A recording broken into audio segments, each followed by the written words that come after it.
برضو، والساعه عامله ماتشنج كشمير يعني هايل جدا.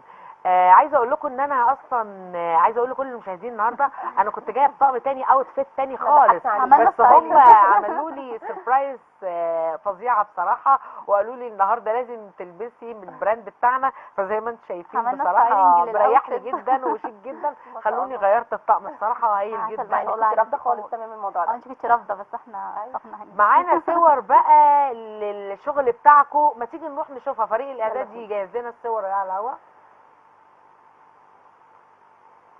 ده كوليكشن علقونا على الصور بقى صوره. ده الوينتر كوليكشن 2023.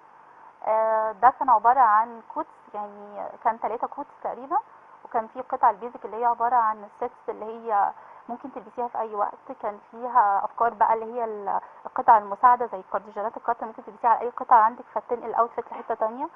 جياب الريب في كذا فكره مختلفه وجديده جدا، ومنهم العملي جدا زي الست دي مثلا، خفيفه جدا جدا، الماتيريال بتاعتها لذيذه قوي، في نفس الوقت خفيفه، اللي هو في اي وقت انت مش عايزه تنزلي اصلا هتلبسيها بتنزلي على طول. فظيعه. الكوت ده هو كوت البراند ده، ليه قصه كبيره جدا جدا معانا، ده اسمه الابل بلوزم كوت اصلا.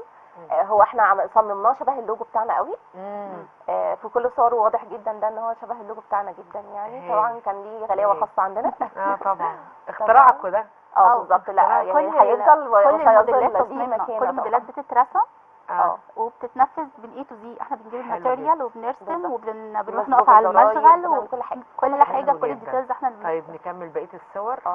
كانت الصوره اللي قبلها كمان السكيرت الريب دي، كانت فكره لذيذه جدا جدا برضو، حلوه قوي، وما فيهاش برضو تفاصيل باينه الى حد كتير.